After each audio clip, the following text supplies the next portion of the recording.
Lotus reality and agro farming వారు premium farm land projects మన పొలం ఫేజ్ 1, 2 మరియు 3 కంప్లీట్ చేసుకొని మన పొలం phase 4 Wasar village at Narayana Khed లో ఆగస్టు 15 ఇండిపెండెన్స్ డే రోజు గ్రాండ్ లాంచ్ చేయడం జరుగుతోంది. లాంచింగ్ మరియు ఇండిపెండెన్స్ డే సందర్భంగా 5 గుంటాస్ ల్యాండ్ అవుట్ రేట్ లో బుక్ చేసుకున్న వారికి 1,50,000 రూపాయల డిస్కౌంట్ తో పాటు 2 గ్రాముల గోల్డ్ ఫ్రీగా ఇస్తున్నారు. పూర్తి వివరాలకు సంప్రదించండి. జై శ్రీమన్నారాయణ. జ్ఞానానందమయం దేవం నిర్మలా స్ఫటికాకృతం ఆధారం సర్వవిద్యానాం హయగ్రీవ ఉపాస్మే. ఆపదాపహర్తారం ధాతారం సర్వసంపదాం లోకాభిరామం శ్రీరామం భూయో భూయో నమామ్యం. ఆదిత్యాయ సోమాయ మంగళాయ బుధాయ చ గురుశుక్రశనిభ్యశ్చ రాహవే కేతవే నమః. మనం ఇప్పుడు ఈ వీడియోలో జనవరి 1, 2025 నుంచి డిసెంబర్ 31, 2025 వరకు సంవత్సర ఫలితాలు తెలుసుకుందాం. అందులో ముఖ్యమైన 4 గ్రహాలు.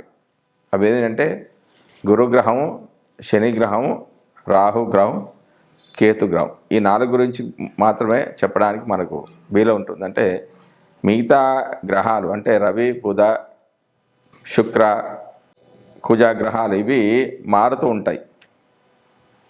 కొన్ని 30 రోజులు, కొన్ని 45 రోజులు. ముఖ్యంగా శని ఒక రాశిలో 2.5 సంవత్సరాలు ఉంటాడు. గురువు సంవత్సరం, రాహు కేతువులు సంవత్సరంన్నర ఎప్పుడు కూడా అవి వక్రగతిలో సంచరిస్తూ ఉంటాయి. మానవ జీవితంలో ఈ 4 గ్రహాలు అంటే గురువు, శని, రాహు, కేతువులు ప్రధాన పాత్ర వహిస్తాయి. ముందుగా మనం సంవత్సర గోచార ఫలితాలంటే ఏమిటి అనేది ప్రతి సంవత్సరము ఉగాది సందర్భంలో చేసే పంచాంగ శ్రవణంలో భాగంగా సంవత్సర గోచారాన్ని తెలియజేస్తారు. సాధారణంగా కూడా జరుగుతున్న సంవత్సరంలో తమకు సంబంధించిన శుభాశుభాలను తెలుసుకోవడం కూడా సంవత్సర గోచార ఫలితమే. ఈ విధానంలో ముఖ్యంగా ఆ సంవత్సరం శని, గురువు, రాహు, కేతువుల సంచారం ప్రధానంగా గమనిస్తారు. శని సంచరించే రాశి తమకు అనుకూలమా ప్రతికూలమా అని చూసుకోవడం అనేది ఉంటుంది. ఈ క్రమంలో తమ జన్మరాశికి శని 12, 1, 2 రాశిలో సంచరిస్తుంటే దాన్ని ఏల్నాటి శని అని, 4వ స్థాన సంచారం అర్ధాష్టమ శని అని, 8వ రాశిలో సంచారాన్ని అర్ధాష్టమ శని అనే పేరుతో తెలుపుతారు. ఈ కాలాల్లో అంటే 12లో ఉంటే విశ్రాంతి లేకపోవడం, 1లో ఉంటే శరీరమైన ఇబ్బందులు, 2లో ఉంటే ఆర్థిక ఇబ్బందులు, కుటుంబ కలహాలు, 4వ స్థానంలో ఉంటే సౌఖ్యం లేకపోవడం, 8వ స్థానంలో ఉంటే ఆకస్మిక నష్టాలు, అనారోగ్యాలు తెలియజేయబడతాయి. శని యొక్క దృష్టిని కూడా పరిశీలించడం సాంప్రదాయం. శని తానున్న రాశి నుంచి 3, 7, 10 స్థానాలు చూస్తూ ఉంటాడు.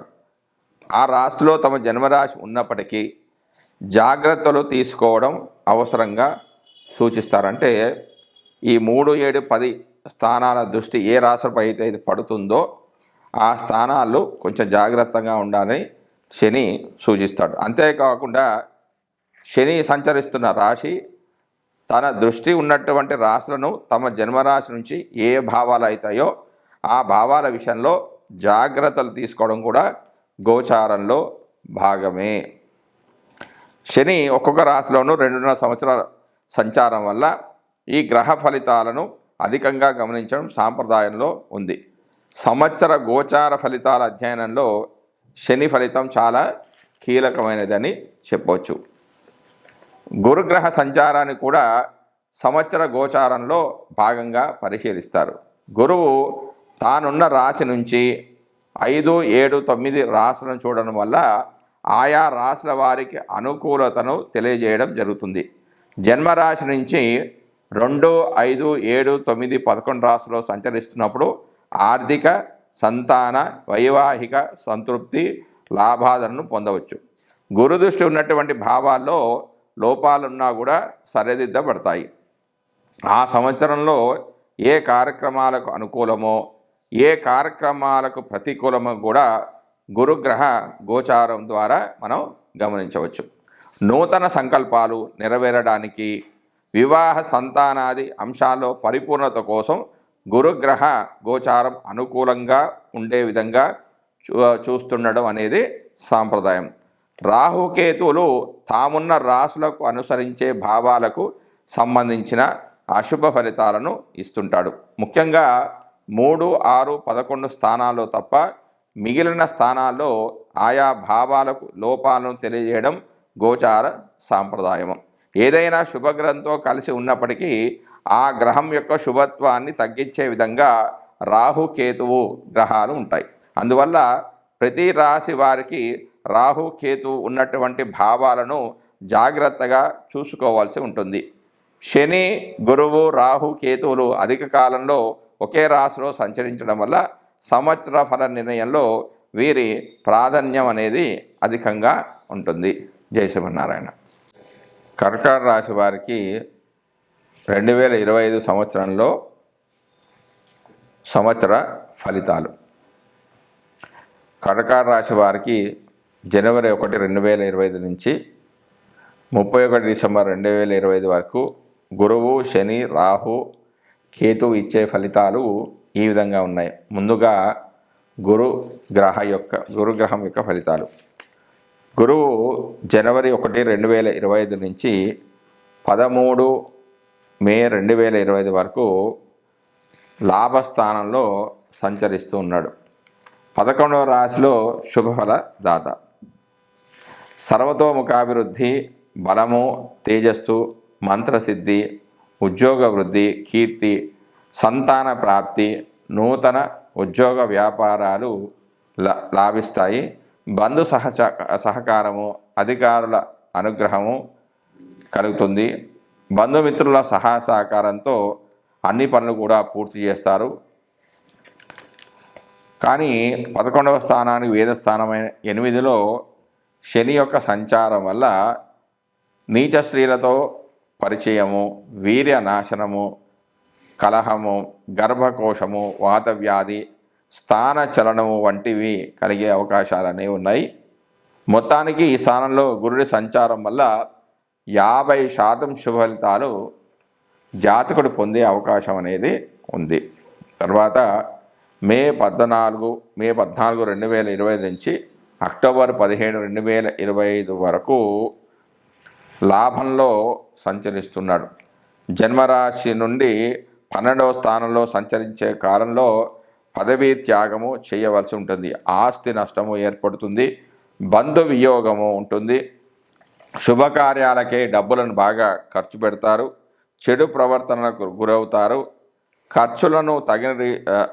ఖర్చులకు తగ్గట్టుగా ఆదాయం అనేది ఉండదు. అత్యధికమైన శ్రమతో అతి తక్కువ ఫలితాలనేవి పొందుతారు. జీర్ణకోశ వ్యాధులు అనేవి ఉంటాయి. ప్రతి పనిలో కూడా ఎదురు దెబ్బలు అనేవి ఉంటాయి. వ్యర్థమైన దూర ప్రయాణాలు అనేవి చేస్తారు. 12వ స్థానంగా వేదస్థానమైన 2లో రవి వేద వలన జ్వరము అనేది కలుగుతుంది. పశుధన లాభం, ధననాశము, జ్వరము, పైత్యము, శూలలు, ప్రయత్న కార్యాలు చెడిపోవడం, తండ్రితో పితృవర్గం వారితో శత్రుత్వం అనేవి వహిస్తారు. ఇక కుజవేద వలన ప్రయాణము, నేత్రరోగం, వివిధ రకాల ఖర్చులుంటాయి. బుధుడి యొక్క వేద వలన జ్యోతిషాస్త్ర సంవాదము, సన్మానం, యోగ్యమైన ఆలోచనలు, గృహంలో శుభకార్యాలు, మంచి గ్రంథ పఠనం లాంటివి ఉంటే, శుక్రుడి యొక్క వేద వలన స్త్రీ సౌఖ్యము, బలము, తేజస్సు, అభివృద్ధి, సంతోషము, స్వర్ణాభరణాలు, పుత్ర సౌఖ్యం వంటివి జరుగుతాయి. ఇందులో 70% శుభ ఫలితాలు జరిగే అవకాశం అనేది ఉంది. తర్వాత అక్టోబర్ 18 నుంచి డిసెంబర్ 4, 2025 వరకు కర్కాటక రాశిలో సంచరిస్తున్నాడు. జన్మరాశిలో గురుడి సంచారం వల్ల, అంటే కర్కాటక రాశి వారు కర్కాటక రాశిలోనే గురుడు సంచరిస్తున్నాడు కాబట్టి జన్మరాశిలో సంచరిస్తున్నట్టుగా భావించాలి. జన్మరాశిలో గురుడి సంచారం వల్ల మిశ్రమమైన ఫలితాలు వచ్చే అవకాశం ఉంది. ప్రభుత్వం నుంచి ఇబ్బందులు అనేవి ఏర్పడతాయి. అంటే పెనాల్టీస్ అనేవి కట్టే అవకాశం ఉంటుంది. కాన్సన్ట్రేషన్ అనేది లోపిస్తుంది, అంటే ఏకాగ్రత అనేది లోపిస్తుంది. అనవసరంగా దూర ప్రయాణాలు అనేవి చేస్తారు. తన ప్రత్యేక దృష్టి చేత పంచమ, సప్తమ, నవభావాలను వీక్షించడం వల్ల ఉద్యోగ అవకాశాలు అనేవి పెరుగుతాయి. పదోన్నతి, సంఘంలో గౌరవ మర్యాదలు, సంతాన మూలకంగా ఆనందం అనేది కలుగుతుంది. వివాహాది శుభకార్యాలు, తీర్థయాత్రలు, పుణ్యక్షేత్ర సందర్శనము, బంధుమిత్రుల నుంచి సహాయ సహకారాలు అనేవి అందడం లాంటివి జరుగుతాయి. తర్వాత డిసెంబర్ 5 నుంచి డిసెంబర్ 31, 2025 వరకు వ్యయ స్థానంలో అంటే 12వ స్థానంలో సంచరించడం చేత స్థానచలనము, వృధా ప్రయాణాలు, దుఃఖము, ధన నష్టము, అనారోగ్యంతో పాటుగా శుభప్రయం అనేది అవుతుంది. అంటే తీర్థయాత్రలకు శుభకార్యాలకు డబ్బులను ఖర్చు పెడతారు. తర్వాత తన ప్రత్యేక దృష్టి చేత 4, 8 భావాలను వీక్షించడం ద్వారా కొంత బంధు విరోధము, ఆందోళన, అవమానము, సంసార సౌఖ్య లోపము, అనవసరమైన శ్రమకు, దేహ కాంతి క్షీణించడం లాంటి ఫలితాలు కలుగుతాయి. అయితే 12వ స్థానానికి వేదస్థానమైన 2లో కుజ, బుధ, శుక్ర గ్రహాల వేద వల్ల అశుభ ఫలితాలు తగ్గిపోతాయి. కానీ ఈ రాశిలో కేవలం 20% మాత్రమే శుభ ఫలితాలు వచ్చే అవకాశం అనేది ఉంది. దాని తర్వాత శని యొక్క ఫలితాలు. కర్కాటక రాశి వారికి శని జనవరి 1, 2025 నుంచి 28 మార్చి 2025 వరకు అష్టమంలో సంచరిస్తున్నాడు. అంటే 8వ రాశిలో సంచరిస్తున్నాడు. ఇది అంత మంచిది కాదు.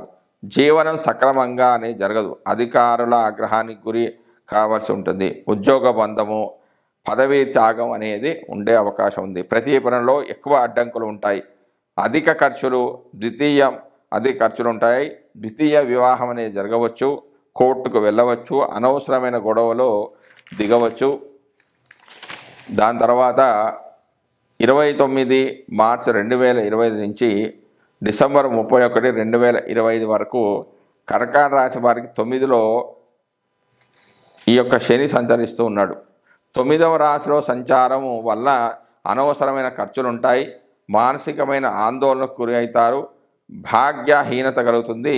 ఇది తండ్రికి మాత్రం మంచిది కాదు. తన ప్రత్యేక దృష్టి చేత 3, 6, 11 భావాలను వీక్షించడం చేత పదోన్నతి, ధారాపుత్ర సుఖము, ఆరోగ్యము కుదుటపడడం, సుఖభోజనము, బంధుమిత్రుల సహకారం. 9వ స్థానాన్ని వేదస్థానమైన 6లో రవి, కుజుల వేద వలన అశుభ ఫలితాలు అనేవి గోచరించే అవకాశం అనేది ఉంది.